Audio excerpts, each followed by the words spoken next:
Magic Tree House, Book Number 8, Midnight on the Moon. Chapter 1, by Moonlight.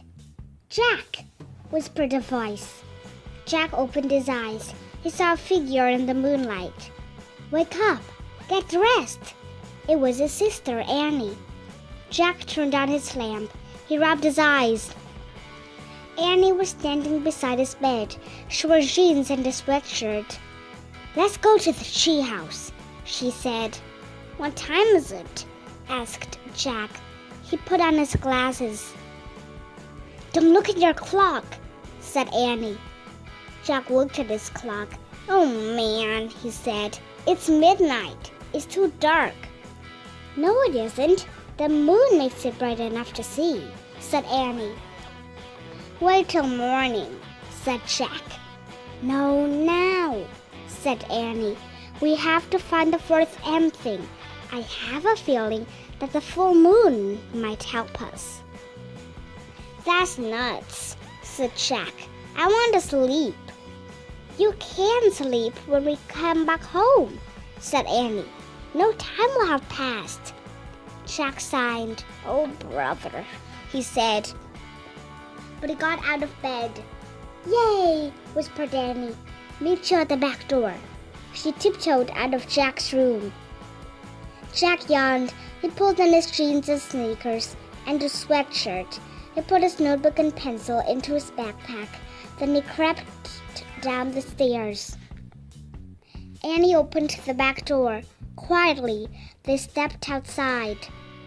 "Wait," said Jack. "We need a flashlight." "No, we don't. I told you. The moon will light our way," said Annie, and she took off. Jack sighed, then followed her. Annie was right, thought Jack. The moon was so bright that he could see his shadow. Everything seemed washed with silver. Soon they left their street. Annie led the way into the Frog Creek woods. It was much darker under the shadows of the trees. Jack looked up, searching for the tree house. "There!" said Annie.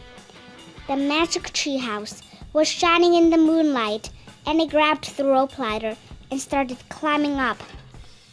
"Careful, go slowly," said Jack. He followed her up the ladder and into the tree house. Moonlight streamed through the window. It shone on the letter M that shimmered on the wooden floor.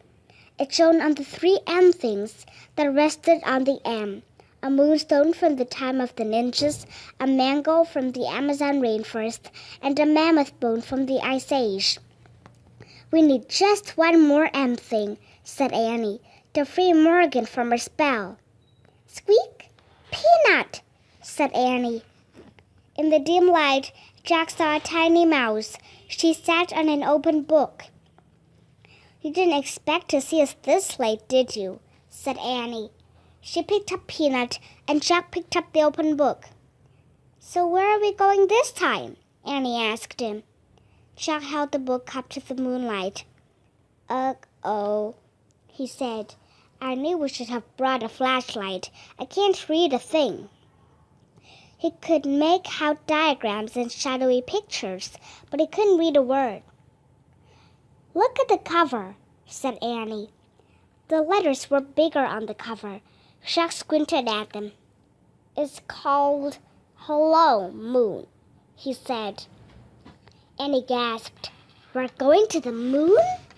"Of course not," said Jack. "It's impossible to go to the moon without tons of equipment." "Why?" "There's no air. We couldn't breathe.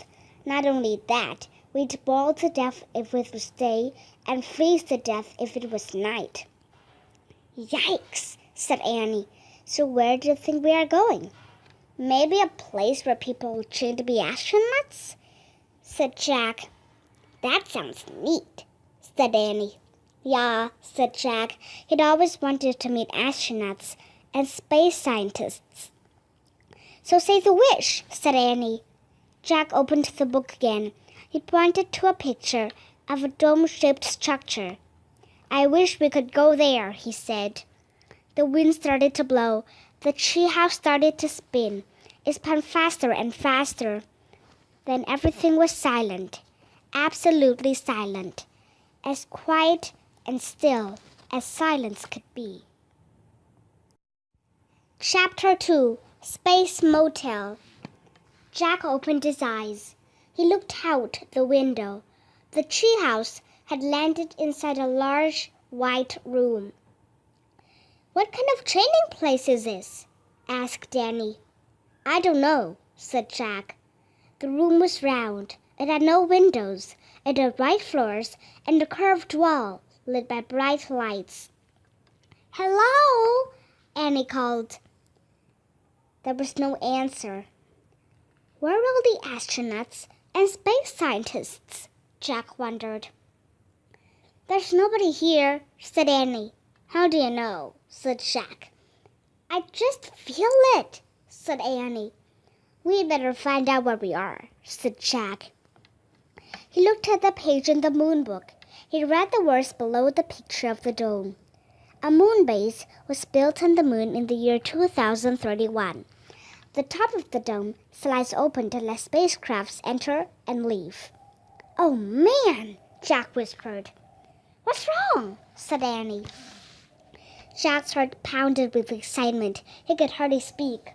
"We've landed inside a moon base," he said. "So?" said Annie. "So the moon base is on the moon," said Jack. Annie's eyes widened. "We're on the moon?" she asked. Jack nodded. "The book says the moon base was built in the year 2031, he said. "So this book was written after that, which means this book is from the future." "Oh, wow," said Annie. "Morgan must have gone forward in time to borrow it from a future librarian." "Right," said Jack. "And now we're in the future, on the moon." Squeak, squeak. Annie and Jack looked at Peanut. The mouse was running around in circles. "Poor Peanut," said Annie. She tried to pick the mouse up, but Peanut hid behind the mango on the letter M. "Maybe she's nervous about being on the moon," said Annie. "She's not the only one," said Jack. He let out a deep breath, then he pushed his glasses into place. "So, what's a moon base?" asked Annie. Jack looked at the book. He read aloud. "When scientists visit the moon for short periods, they eat and sleep in the moon base." "A space motel," said Annie. "I guess," said Jack. He read more. "The small base has a landing chamber and a room for storing spacesuits. Air and temperature controls make breathing possible." "So that's why we can breathe," Jack said. "Let's explore," said Annie. "We have to find the first thing for Morgan." "No, first we should study this map," said Jack. He pulled out his notebook. "You study it," said Annie. Jack copied the map. Then he drew in the tree house. "Okay," he said. He pointed at the X in his drawing. "We're here." Jack looked up. Annie was gone. "Oh, brother," Jack said. As usual, she had left without him, before they could even make a plan. Jack put the moon book and pencil into his pack. Carrying his notebook and backpack, he started out the window. Squeak, squeak. Jack looked back at Peanut. The mouse was running back and forth on the M. "Stay here and be safe," said Jack. "We'll be back soon." Jack swung himself over the windowsill. His feet touched the floor of the landing chamber. "Annie!" he called. There was no answer. Jack looked at his diagram. It showed only one way to go. Jack walked along the curved white wall to the stairs. He climbed the steps to a hallway. "Jack! Hurry!" Annie was at the end of the hallway, standing in the airlock. She peered out a window in a giant door. Jack hurried toward her. Annie stepped aside so he could look out the window too.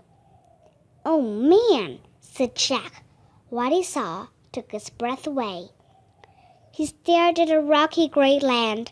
The land was filled with giant craters and tall mountains. The sun was shining, but the sky was ink black. "Say hi to the moon," Annie said softly. Chapter 3, Open Sesame. "The fourth M thing must be out there," said Annie. Beside the door was a button with the word "open" on it. Annie reached for the button. "Wait!" Jack grabbed her hand. "There's no air in the moon, remember?" "Oh, right. But we have to go out to find the M thing." "Let's see what the book says," said Jack. He pulled the book out of his pack. He flipped through it until he found a page that showed the surface of the moon. He read aloud, "It takes 14 Earth days to equal 1 day on the moon. No air protects the moon from the sun's rays, so daytime heat reaches 260 degrees. Jack looked at Annie. "I told you our blood would boil if we went out there," he said. "Yuck," she said. Jack read from the book again. "Moon scientists wear spacesuits, which have controls to keep them from getting too hot or too cold. They have tanks, which provide air for 2 hours."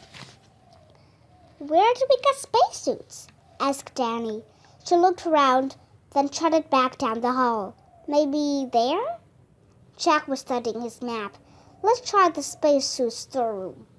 "Don't look at the map," said Annie. "Look at the real room."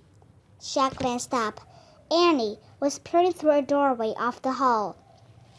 "There's a ton of space stuff in here," she said. Jack went to look. Bulky white suits hung from hangers.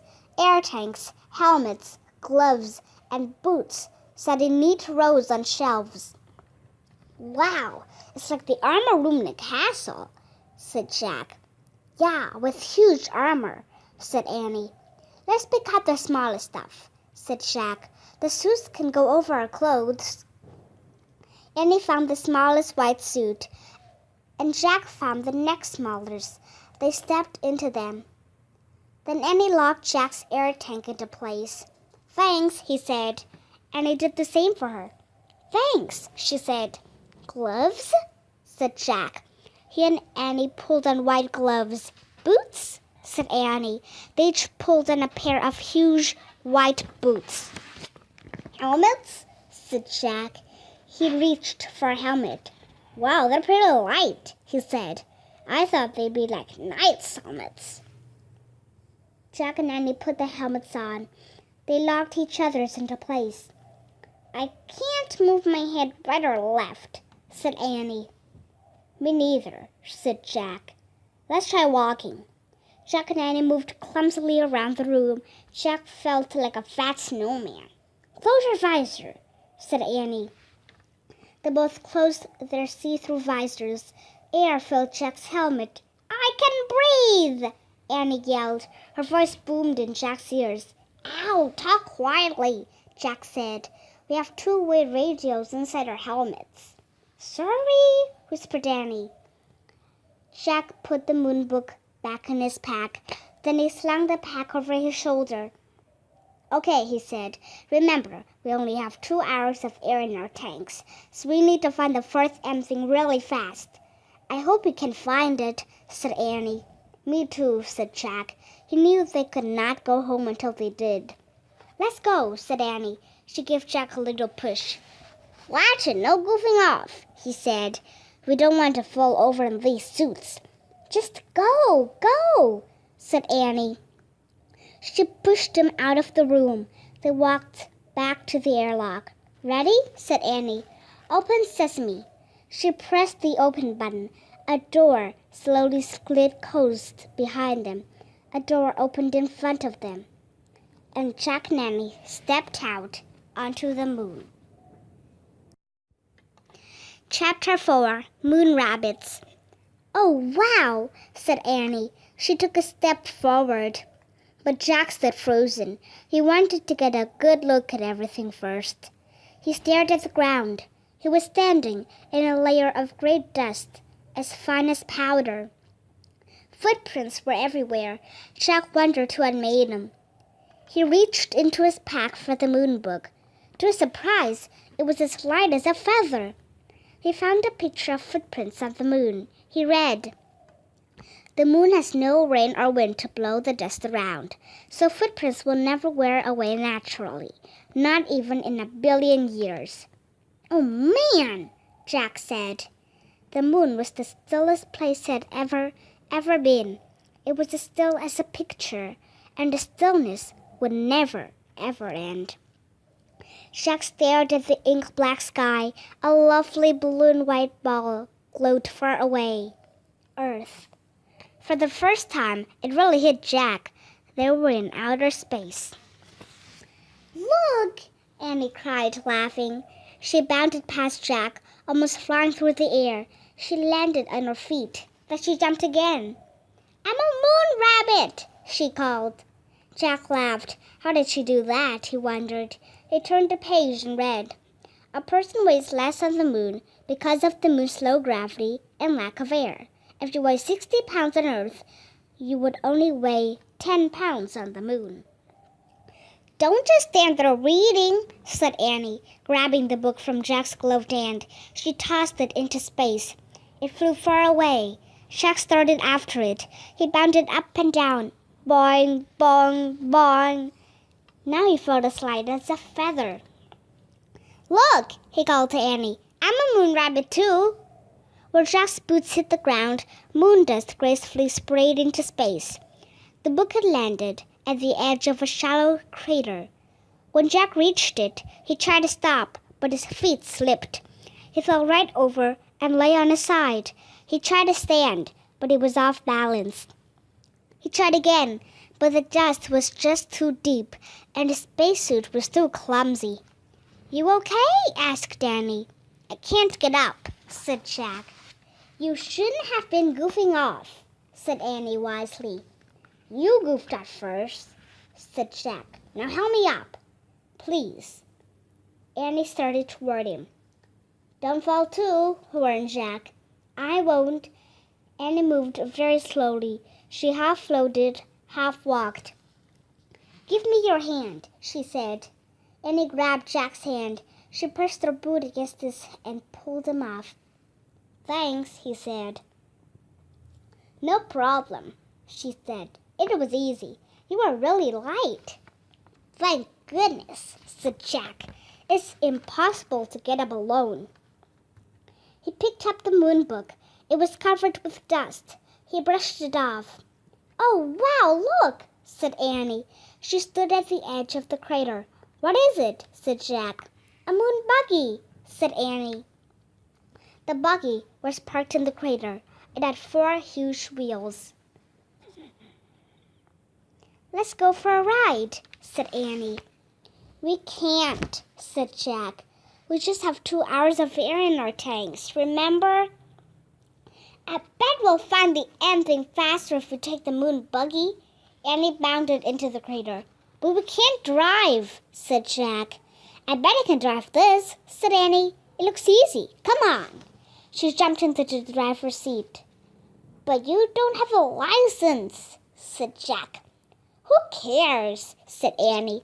"There aren't any roads on the moon, or stoplights, or policemen either." She was right, Jack thought. "Well, go slow," he said, and he climbed in beside her. Annie pushed the button labeled on. The moon buggy lurched forward. "Yikes!" said Annie. "Step on the brake," said Jack. Annie pressed the pedal on the floor. The buggy stopped with a jerk. "Whew," she said. "It must be in reverse," said Jack. "Let me study this." But before he could study anything, Annie pushed another button. The buggy tilted back. Its front wheels started to rise into the air. "Let me out of here," said Jack. Annie pushed more buttons. The buggy's front wheels landed back on the ground, and the buggy leapt forward. "Slower," said Jack. "I can't," said Annie. "I don't know how." Annie steered the buggy over the tracks on the ground. The wide wheels kept it from sinking into the deep dust. "Careful," said Jack. The buggy zoomed out of the crater. Gray clouds of dust rose behind them as they took off across the moon. Chapter 5. Hang on. Annie drove the moon buggy over bumps and hollows. It bucked like a bronco. I'm going through there. She pointed to an opening between two mountains. Jack held on to the dashboard. The buggy bumped toward the opening and shot through. On the other side, the ground was even rockier. Look for the fourth M thing, said Annie, bouncing up and down. Jack groaned. Look for anything on this Welsh ride was impossible. Slow down, he said. How? Jack pressing on the brake pedal on the floor, slowly. Annie pressed on the brake. The buggy slowed down. Jack sighed with relief. The ride was still bumpy, but now, at least, he could take a good look at the moon. He had never been to such a colorless, barren place. There was no green, no blue, no red, no water, no trees, no clouds, only giant gray rocks and craters, and an American flag. Oh man, said Jack. That's from the first astronauts who landed on the moon. And look, a telescope, said Annie. She drove near the flag and telescope, but she put her foot on the brake until the buggy stopped. She pressed the button that set off. Then she and Jack hopped out. They took slow, giant steps to the site of the first moon landing. Beside the flag was a sign. Annie read it aloud. Here men from the planet Earth first set foot upon the moon, July 1969 A.D. We came in peace for all mankind. That's a good message, said Jack. He handed the moon book to Annie. Then he took out his notebook and pencil to copy of the sign. Let's leave our own message, said Annie. What should we say? Said Jack. The same thing, said Annie. But say we're the first kids. Jack turned to a new page in his notebook. In big letters, he wrote their message. Now we have to sign it, Annie said. Jack signed his name. Then he passed the notebook and pencil to Annie. She signed her name and passed the notebook back. Jack tore out the piece of paper. He put it by the flag. Today the first kids from the planet Earth came to the moon. We came in peace for all children, Jack and Annie. No wind would ever blow the message away. No rain would ever fall on it. It would be there forever, unless someone moved it. Thinking of forever made Jack feel dizzy. He shook his head to clear his thoughts. Then he remembered the time. Had 2 hours passed yet? I wish I had a watch, he said, standing up. We might be running out of time. Oh, wow, a moon man, said Annie. What? Jack turned to look at her. She was staring through the telescope. Jack walked over to the telescope. Annie stepped aside so he could look too. Jack gasped. In the distance, something was flying above the ground. It looked like a giant man in a spacesuit.